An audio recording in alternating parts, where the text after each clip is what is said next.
Okay, so to catch you up on what happened at University of Michigan when I went to visit that doctor. I'm not going to say names because I want to keep doctors anonymous.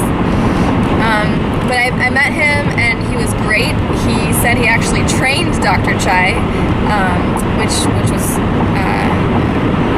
said a lot to me anyways, so I felt really confident being with him. So I don't know, long story short, I just felt good being with that doctor, and he said he'd done it many times. He said that he was tied with he was like the top fastest surgeon in the United States, was it?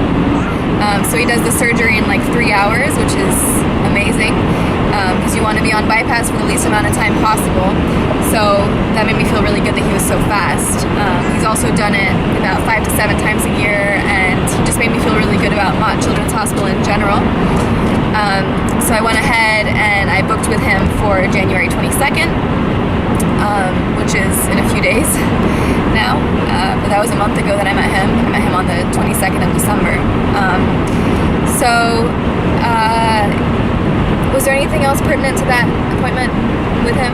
Like, when I met him, what was funny is that he said, he was like, oh, I've been expecting you. And I was like, what do you mean you've been expecting me? Like, how? Because I heard about him by calling Dr. Chai in New York, who was totally unrelated. And he said that my doctor, or a doctor at UNC, who had seen my file and called him about it because they knew that I was going to be in Michigan for a while. This woman at UNC, Jennifer, who was a student of his or something, had looked at my file and let him know I was going up to Michigan. Lots of coincidences there. So anyways, it was a good encounter. But so I made my decision to go with him. I told him I'm never going to be totally confident about him, but if I want to do the surgery with somebody, I'd much rather do it with him than somebody else. So I went ahead and booked it, and then right after that we basically made plans to go home not for Christmas, but for New Year's and stuff. So I got to spend 2 weeks with my family in Switzerland before having the surgery. So I had a really good time over there. It was good to get support from family and friends. So yeah, it was a great visit all in all. My best friend had a nice surprise day for me to make me feel supported, and got a massage and all that good stuff. So it felt good. And then we got back to Michigan basically 10 days before the surgery. So we've been here for a few days now, and we're driving down to the hospital right now. So plot twist, basically 2 hours ago, which was about 2 hours ago. So we just left like 10 minutes ago. But 2 hours ago, I get a phone call from Mott Children's Hospital. So I'm like, hi, like expecting to get news about, details for surgery on Monday or whatever. Well, it was news about surgery on Monday. They said that the doctor the surgeon that I was scheduled with had to take an unexpected leave of absence for at least 2 months. So something really bad must have happened to him. So I feel really bad for him, because he was I don't know what's going on, but I wanted him to be my surgeon, and like he's a great guy, so I feel bad for whatever must have happened for him to do that. So now I'm I don't even know what I'm feeling right now. But basically the reason we're still going is they told me, they were like, you can either wait to still be scheduled with him, but we don't know when that's going to be exactly. It's going to be at least 2 months. We can't tell you exactly. Or you can have surgery on Monday with this one doctor who's a younger doctor who's done this surgery before, or this other doctor who's a woman who's also done the surgery before. So with the man doctor, it would be on Monday. With the female doctor, it would be on Tuesday. So I was kind of really quiet on the phone when they told me, because I'm already freaking out about doing this, and it's taking a lot of courage to go ahead and do it, and I put a lot of research into finding the surgeon that I felt comfortable with, and now all of a sudden I have to make a decision as to whether or not I want to still go ahead with surgery this week or next, Monday or Tuesday, but with a totally different surgeon. So I don't even know anymore what to think.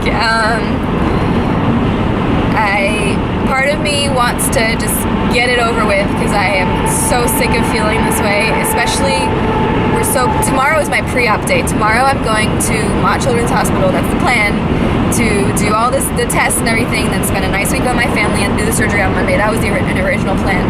So we are so close. Like, I got this call right before we left, so there's that heaven or hell thing again. Every time I'm filming this, there's that heaven or hell thing.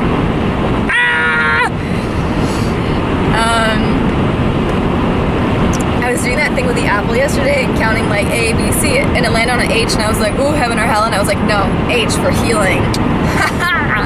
Because I'm on a heal, motherfucker. But anyways, so I really wish that I had known earlier than like right before surgery that I couldn't be with that doctor that I was putting my trust in.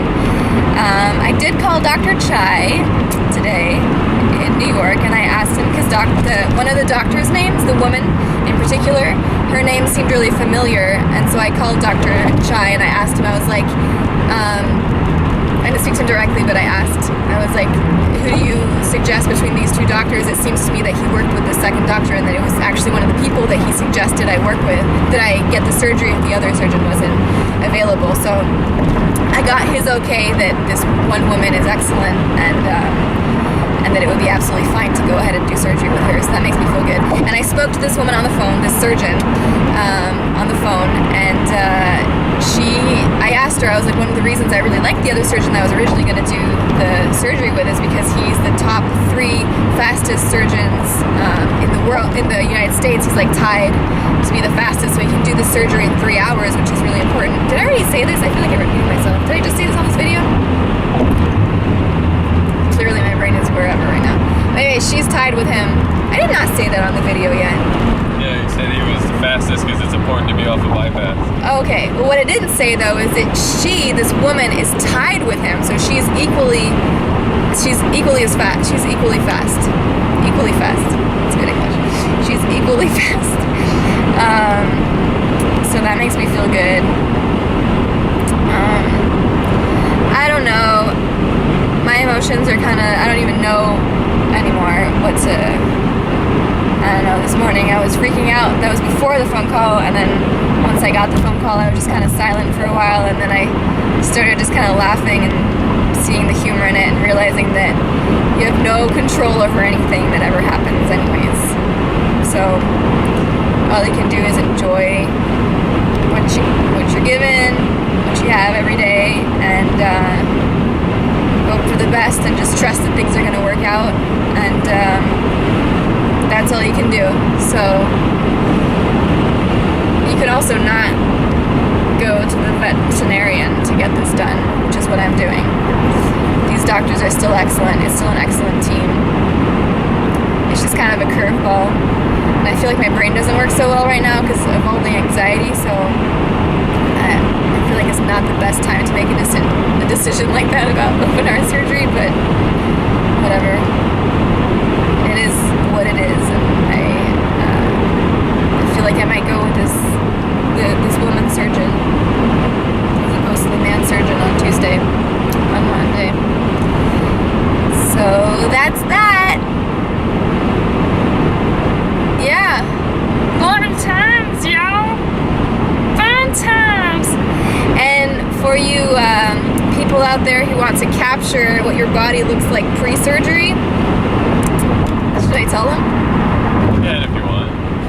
Right, well, I'm only saying this because I'm not expecting a lot of people to see this video, except for people who are going through this. 2 million views. And 2 million views goes viral. No, well, what I did do is, and I count on doing it probably after the surgery at some point later on in life. Mom's gonna find out about this then. It's fine. Oh. No, I did go do a boudoir photo shoot because I wanted to kind of capture what I look like now, like before having a major scar on me, and I'll do it afterwards with the scar because